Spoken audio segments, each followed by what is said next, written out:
103.4 Class FM, this is the actual radio. Assalamualaikum warahmatullahi wabarakatuh. Apa kabar Anda Classy People dan juga sahabat SPH? Semoga selalu dalam keadaan sehat dan juga penuh semangat ya. Nah, pada episode kali ini kita akan membahas topik yang sangat penting, khususnya juga buat kalian yang masih muda atau dikenal dengan generasi milenial gitu ya, yang sering mengkonsumsi yang namanya makanan serta minuman yang kandungan manisnya itu over.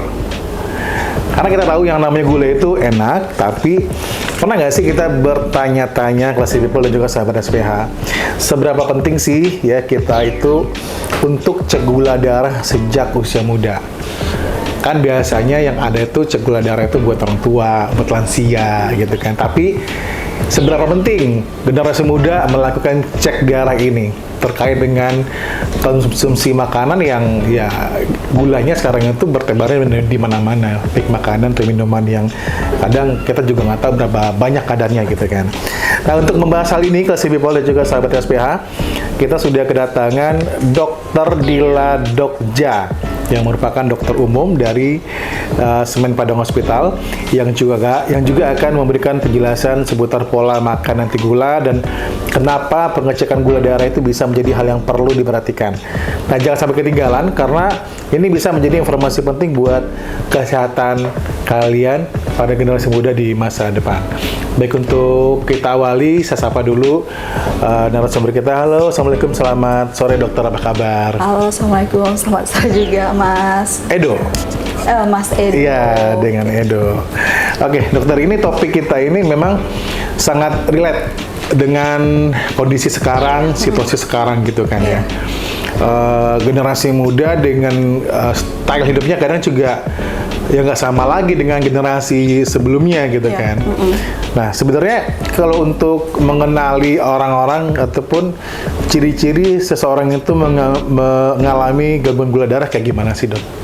Oke, gini Mas Edo, makasih dulu ya untuk pertanyaannya. Sebenarnya kalau kita lihat-lihat nih, yang sekarang ini memang trennya ya, memang cenderung udah mulai mendekati usia muda itu sering kita ketemu yang mengalami gangguan gula darah. Nah, sebenarnya kita mesti tahu dulu nih, gula darah ini kan normalnya kan memang kita butuh gula darah, terutama kalau untuk sumber energi kita. Kita nggak mungkin nggak butuh gula darah untuk menjalani aktivitas sehari-hari. Nah, cuman masalahnya di sini gula darah itu kita harus lihat apakah jumlahnya itu melebihi atau kurang. Nah, kalau misalnya kurang, ya mungkin itu juga akan membuat kita menjadi lemes ya, aktivitas sehari-harinya. Nah, kalau kelebihan, ya itu tadi efeknya mungkin nanti akan mengganggu ke beberapa organ tubuh kita, seperti itu. Oke. Kenapa kalau misalnya ada seseorang yang mengkonsumsi gula secara berlebihan itu dianggap sebagai masalah kesehatan saat ini, Dok? Oke, jadi sebenarnya Mas, kalau misalnya normalnya kita kan gula darah itu kan diambil tuh sama sel-sel tubuh kita, nah diproduksi buat energi. Kalau jumlahnya itu lewat atau berlebih, nah itu yang sebenarnya menjadi kendala. Nah, kendalanya adalah ketika gula darah itu bertebaran tuh di dalam tubuh kita, nah itu menjadi suatu sumber peradangan bagi tubuh kita. Efek jangka pendeknya mungkin nggak akan kelihatan secara kasat mata, tapi kalau dari jangka panjangnya itu nanti akan merusak beberapa organ tubuh kita yang paling penting, seperti yaitu jantung, otak, kemudian mata, dan juga mungkin saraf-saraf tepi, seperti itu. Mungkin kita sering sekarang melihat usia muda udah sering ada penyakit serangan jantung gitu. Iya, benar. Nah, terus juga mungkin ada beberapa usia muda yang udah terkena stroke misalnya. Dan itu juga mungkin salah satu trennya adalah karena mengonsumsi makanan gula tinggi yang efeknya itu ya itu tadi yang udah mulai kita rasain sekarang di usia muda, seperti itu. Oke, jadi dampaknya itu akan berasa kalau udah lama ya, istilahnya berarti udah akumulasi gitu kali ya. Nah, betul sekali, seperti Karena gaya hidup yang usia muda masih ketika zaman yang kuliahan, terus dia ya semua makan manis dimakan gitu kan, tanpa memperhatikan ini kalau untuk makanan manis yang sangat rentan dengan cepatnya apa sih namanya itu, Dok, mempengaruhi gula darah kita itu apa, Dok, yang makanan manis gitu? Sebenarnya makanan manis ini kan banyak banget ya Iya, yang beredar kan ya Mas ya. Tapi kalau yang paling sering mungkin ya seperti junk food, fast food, kemudian gitu makanan-makanan yang sifatnya ya makanan ringan yang gulanya itu betul-betul gula murni yang istilahnya bikin gula darah di dalam tubuh kita tuh cepet gitu naiknya seperti itu. Itu mungkin nanti kita akan melihatnya mungkin dari segi setiap makanan itu kan punya label masing-masing Iya, ya, iya, benar, takaran benar. masing-masing. Nah di situ kita lihat nanti dan biasanya juga beberapa orang mungkin perlu konsultasi lanjut ke dokter gizi terutama untuk penilaian makanan mana sih yang mereka mungkin mesti hindari gitu yang bergantung ke klinis mereka masing-masing karena setiap kita itu kan punya aktivitas yang berbeda, usia yang berbeda dan kebutuhan gula yang berbeda juga gitu. Oke. Bener nggak sih dok kalau misalnya kayak gini? Ada yang pernah bilang kalau misalnya dia luka nih, luka di kaki ataupun di tangan. Iya. Terus biasanya kalau yang sembuh normal itu kadang hitungan hari udah sembuh misalnya. Ini udah sampai seminggu, 2 minggu nggak juga sembuh dia masih dengan kondisi yang sama. Apakah itu bisa disebut dengan terindikasi dengan gula ada apa namanya gula berlebih di tubuhnya gitu? Oke, betul sebenarnya. Salah satu faktor penyembuhan luka itu adalah kondisi klinis seseorang. Nah, kondisi klinis seseorang itu sebenarnya faktor yang mempengaruhi penyembuhan luka itu kan banyak. Iya, nah, benar. salah satunya memang pasien-pasien yang memiliki salah satu penyakit penyertanya itu adalah gula darah berlebih atau diabetes mellitus gitu. Jadi pasien-pasien yang mempunyai gula darah berlebih itu biasanya penyembuhan lukanya akan lebih lama karena mengganggu karena gula darah yang tinggi itu mengganggu dari sel-sel tubuh kita itu untuk melakukan perbaikan atau sel renewalnya berbeda dibandingkan kita yang tambah penyakit penyerta seperti itu. Oke. Kan tadi ada dibilang efek jangka pendek sama jangka panjang dok. Iya betul. Kalau boleh digambarin dok yang jangka panjangnya seperti apa sih dok? Oke, nah kalau untuk jangka panjangnya sebenarnya ya gula darah di dalam tubuh kita itu mungkin dalam waktu yang singkat ini nggak akan kelihatan akan berakibat kepada yang memiliki gula darah tinggi. Cuman dalam kondisi jangka panjang ya, jangka panjang ini bisa hitungannya tahunan lah istilahnya benar-benar. gitu. Hitungan tahunan. Salah satu efeknya pertama sekali mungkin adalah ada perubahan dari namanya sindroma metabolik. Nah, sindroma metabolik itu adalah kumpulan penyakit atau klinis di mana dimiliki oleh seseorang. Nah, itu seperti tekanan darahnya menjadi tinggi, kemudian nanti perubahan tubuhnya menjadi obesitas, misalnya penambahan berat badan, kemudian ada peningkatan kadar kolesterol yang jahat atau LDL. Nah, ini semua nanti akan terakumulasi, berkumpul, kemudian akan menyerang beberapa organ penting seperti jantung. Nah, beberapa penyakit jantung bisa dimiliki seperti serangan jantung, jantung yang tersumbat, kemudian stroke, kemudian penglihatannya akan mulai menurun, kabur, kemudian yang tadi salah satunya adalah luka yang lama penyembuhannya. Nah, seperti itu. Kalau misalnya dia obesitas, terus dia sering ngantuk-ngantuk gitu, misalnya dalam bekerja dan berkendara, mungkin itu juga terindikasi gula kah atau diabetes kah?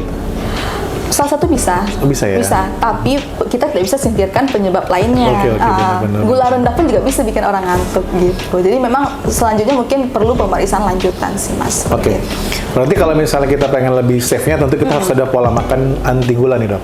Betul. Pola makan anti gula yang seperti apa sih yang bisa membantu menjaga energi kita dan juga fokus kita sehari-hari agar tetap dalam kondisi stabil gitu.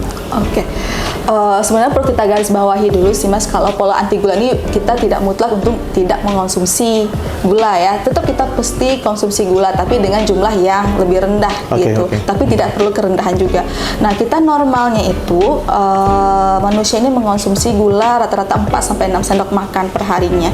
Nah, seperti untuk konsumsi lebih dari itu yang perlu kita cegah dan kita hindari.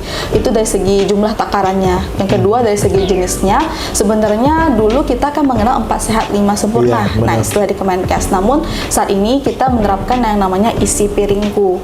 Nah, gimana isi piringku itu? Isinya adalah setengah dari porsi yang kita makan itu mengandung serat. Nah, serat itu seperti kita akan banyak konsumsi sayur-sayuran dan buah-buahan, serta minimal dari karbohidrat yang menjadi sumber utama dari gula darah tersebut gitu. Jadi karbohidratnya mungkin adalah 2/3 dari jumlah porsi yang kita makan, atau kurang daripada itu, dan lebih banyak mengonsumsi protein seperti daging, kacang, alpukat seperti itu. Itu dari segi jenis makanannya.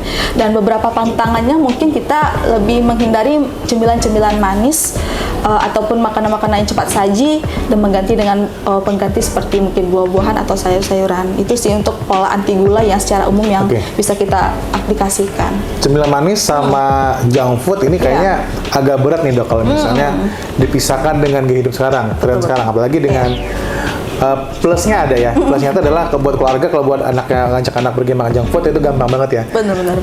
Langsung saji itu langsung dalam hitungan cepat dan enak lagi gitu.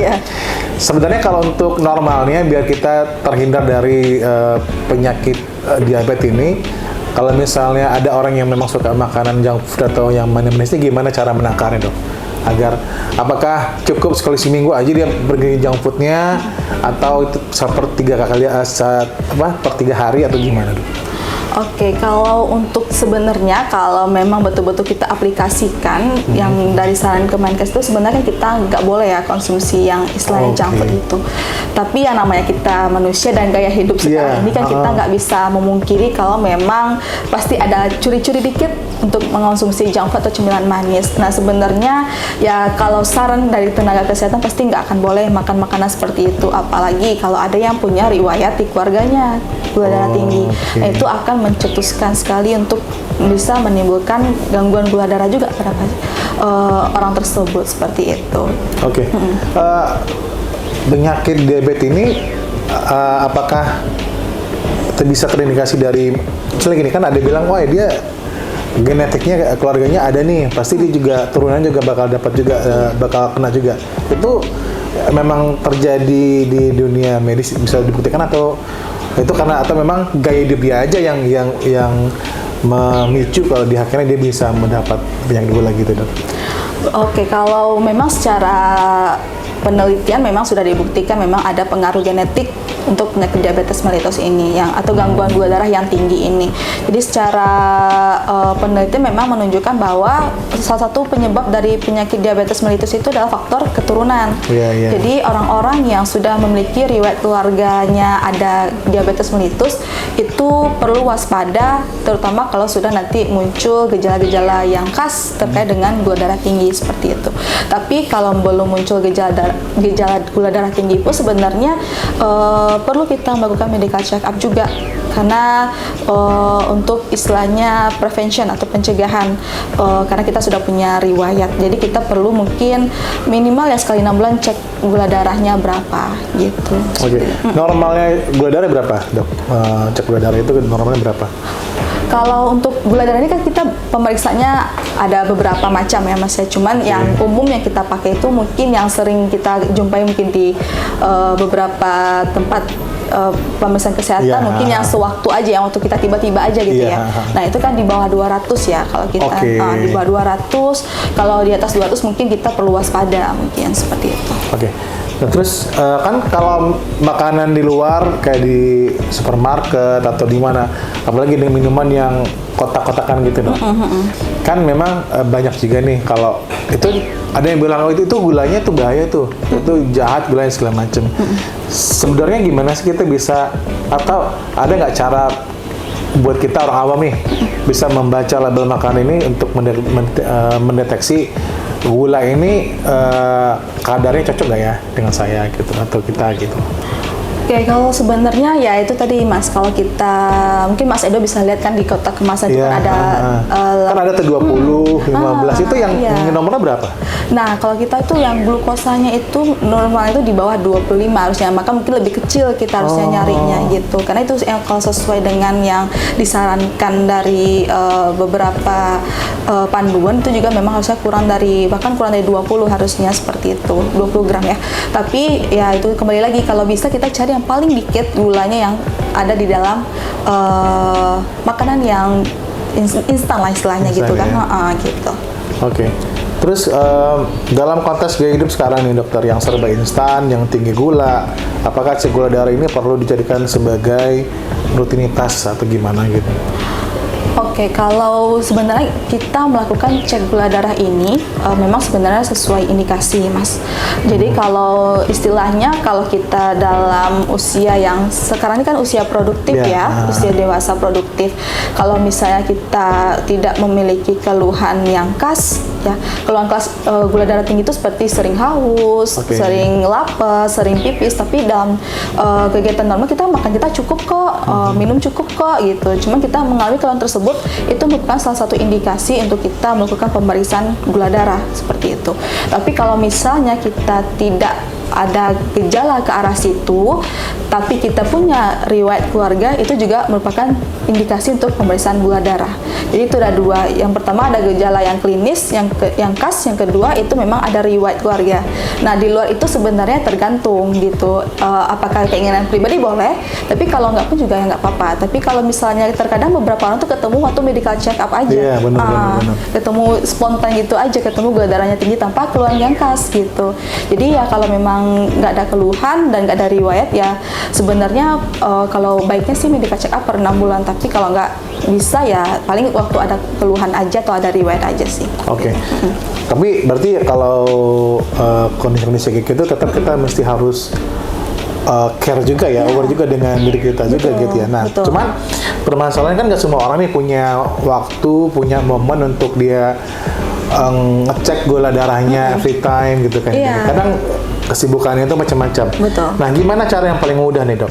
Ataupun yang terjangkau lah ya untuk bisa cek gula darah itu, kita bisa cek itu sendiri di rumah gitu loh. Oh iya. Sebenarnya kalau kita punya biaya yang agak lebih, mungkin kita bisa beli alat cek glukocek itu ya, yang di rumah, yang kita bisa cek mandiri. Itu akurat nggak sih dok yang dijual di alkes kita?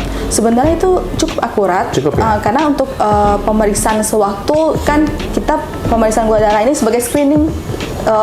Screening awal aja boleh kita pakai itu. Tapi kalau untuk memastikannya butuh beberapa pemeriksaan cek gula darah gitu. Tapi untuk screening awal boleh kita pakai yang glukocek itu yang bisa kita punya sendiri, atau yang bisa kita mungkin ke tempat klinik terdekat gitu kan, yang ada pemeriksaan gula darah yang sederhana gitu. Berarti di kitanya aja gitu ya. Kalau kita punya waktu, udah kita sempetin aja ke klinik sebentar, ke dekat rumah ataupun puskesmas gitu ya. Kalau memang kita bisa sendiri, udah beli alatnya. Yang itu bisa kita jumpai di luar ya dok ya. Ya bisa kita jumpai di luar, banyak juga yang di luar. Oke. Kalau misalnya seseorang yang memiliki riwayat keluarganya itu dengan penyakit diabetes nih gitu kan ya. Terus sebenarnya apakah hal ini menjadi indikasi yang lebih kuat nih dok untuk melakukan pemeriksaan gula darah di usia muda? Genetika tadi gitu. Ya betul, itu merupakan salah satu indikasi kuat juga untuk pemeriksaan gula darah, apalagi yang sudah punya dari riwayat. Nah kalau orang-orang atau misalnya sahabat SP atau classy people, mereka memiliki riwayat keluarga dengan gejala gangguan gula darah yang tinggi, itu sebenarnya sarannya memang rutin untuk cek gula darah, terutama kalau ada gejala yang muncul tadi, yang gejala khasnya. Nah kalau itu mungkin pemeriksaan lanjutannya mungkin perlu ke rumah sakit atau ke puskesmas terdekat untuk diperiksakan beberapa jenis cek gula darah lainnya, seperti itu. Untuk penyakit diabetes ini sendiri dok, apakah ini penyakit yang begitu menakutkan bagi manusia atau bagaimana dok? Ada juga pernah bilang gini, sebenarnya tubuh manusia ini sudah ada basicnya, ada tergantung bagaimana kita pola makan tadi, bagaimana. Apakah itu statement itu benar atau gimana dok? Ya kalau sebenarnya memang betul, semua penyakit itu kan sebenarnya kita tidak perlu takut kalau kita kenal dengan penyakitnya dan tahu gimana cara kita, istilahnya kalau kita belum kena mungkin mencegahnya gimana, kalau kita sudah memilikinya gimana cara kita supaya memaintain penyakit itu tidak berkelanjutan gitu, seperti itu. Kalau misalnya kita belum kena nih, kita udah tahu tapi gimana cara mencegahnya. Nah itu tadi, kita yang misalnya belum sampai di tahapan dengan gangguan gula darah tinggi, kita bisa cegah dengan melakukan pola hidup yang sehat. Gimana pola hidup yang sehat? Sesuai dengan anjuran Kemenkes tadi. Yang pertama kita memang meningkatkan konsumsi serat ya, seperti buah-buahan dan sayur-sayuran, dan memang mengurangi konsumsi karbohidrat.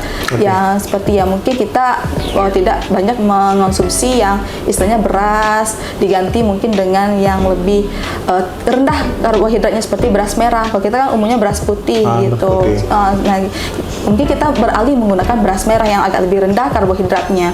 Kemudian kita mungkin mengurangi mengurangi makan makanan cemilan manis yang mungkin kita kalau orang seperti kita mungkin agak susah ya. Susah banget ya. Susah banget kan.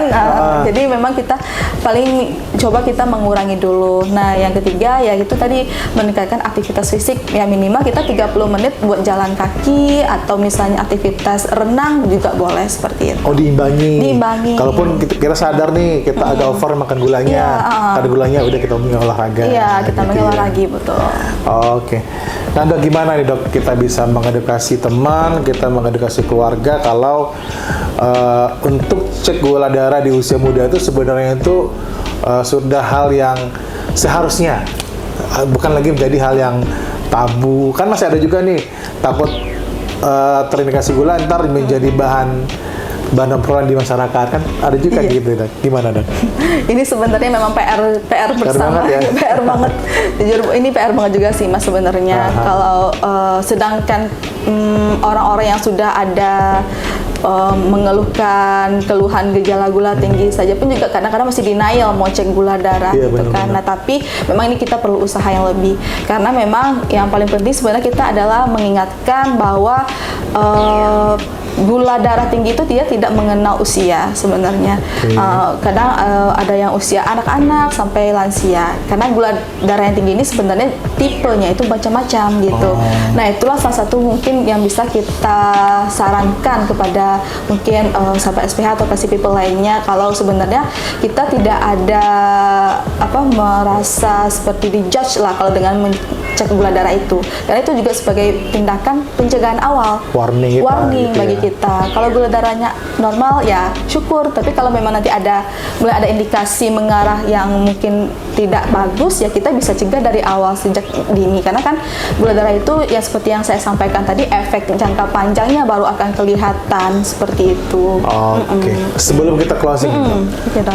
generasi muda, anak muda yang terindikasi gula darahnya di atas 200 misalnya. Iya, Mas. Apakah dia bisa kembali ke kondisi awal normal atau kalau di atas 200 itu otomatis dia akan istilahnya konsumsi obat seumur hidup atau gimana, Dok? Oke, Mas. Jadi sebenarnya di dalam penata laksanaan pasien dengan gula darah tinggi ini kita tidak ujuk-ujuk langsung ngasih obat. Ya, benar-benar. Jadi memang kita perlu namanya modifikasi gaya hidup. Jadi kalau dengan modifikasi gaya hidup nanti dalam hitungan beberapa bulan dicek kembali ternyata normal, maka pasiennya ya kemungkinan tidak akan ada bergantung dengan obat, dan juga kemungkinan gula darahnya bisa turun menjadi gula darah yang seperti biasa. Itu bisa? Bisa kalau modifikasi gaya hidup dan kalau dalam tahapan awal penyakitnya. Okay. Tapi kalau misalnya dengan modifikasi gaya hidup dan butuh obat, maka mungkin dengan obat-obatan lah gula darahnya bisa kembali normal. Benar, gitu. Atau ada juga mungkin dengan beberapa obat-obatan ternyata gula darahnya nggak sampai tuh ke titik normalnya. Ada juga beberapa kasus seperti itu. Mungkin itu sudah dengan beberapa penyakit penyerta lainnya yang bikin gula darahnya nggak bisa lagi balik ke normal. Gitu. Berarti ada komorbidnya gitu kan. Berarti mau nggak mau ya udah. Ya udah berarti untuk netralnya harus pakai obat. Harus pakai obat dan mungkin beberapa obat tambahannya barangkali seperti itu. Yang penting buat yang lagi dalam pengobatan jangan ngeyel. Kadang yang penyakit gula ini dia pengen maunya banyak. Oke, Dok. Oke, Mas. Kira-kira apa nih closing statement-nya, Dok, tentang topik kita di sore hari ini? Ya, kalau istilahnya yang namanya gula darah itu adalah sesuatu yang normal di dalam tubuh kita, tapi kita perlu istilahnya waspada dan hati-hati dengan tubuh kita sendiri. Kalau ada sesuatu yang dirasa mungkin tidak sesuai dengan kondisi normal kita, jangan takut untuk periksa kesehatan dan juga melakukan pengobatan. Oke, apalagi kalau diceknya ke SPH langsung. Ya. Itu ditangani langsung, pasti ditangani langsung oleh tenaga yang profesional gitu, Dok. Oleh tenaga profesional. Siap. Baik, Dokter Dila Dokja, terima kasih atas waktunya. Semoga topik kita, obrolan kita di sore hari ini bisa benar-benar menjadi referensi terbaik buat Classy People dan juga sahabat SPH dimanapun berada. Dan akhirnya saya Edo mewakili Dr. Dila Dokja pamit. Banyak maaf. Wassalamualaikum warahmatullahi wabarakatuh. And then see you.